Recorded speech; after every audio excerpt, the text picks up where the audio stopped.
What is HPV? Can you get rid of HPV once you have it? HPV is a common sexually transmitted disease that often resolves on its own. Human papillomavirus is a type of virus that is different from human immunodeficiency virus and herpes virus. It is the most common cause of sexually transmitted disease. In the United States, HPV infects about 14 million people, including teens. Each year in the United States, HPV is not a single type of virus. Rather, it is a group of many viruses characterized by lab studies and the typical type of warts that they cause. Papillomas are small growth or lumps that have outward nipple-like or finger-like fronts.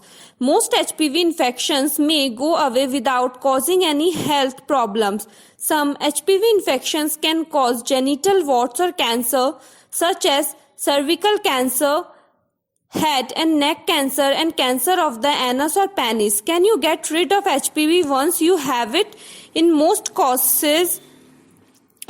cases, human papillomavirus infections can go away on their own. Currently, there is no cure for HPV.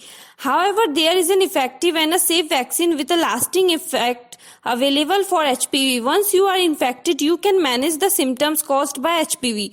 Medications, papillomas or genital and skin warts can be removed or treated with certain medications. Certain creams or ointments can be applied to the genital warts to get rid of them. They include podophylox, imiquimod, and trichloroactic acid.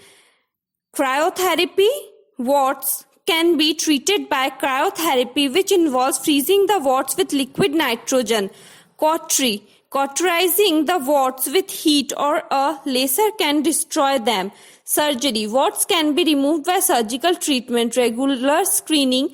Routine screening for women between the ages of 21-65 is important to prevent cervical cancer or manage it in its early stages. Screening can also detect abnormal cervical cells, which can typically be treated to prevent cervical cancer. Most HPV-related cancers are treatable when diagnosed early.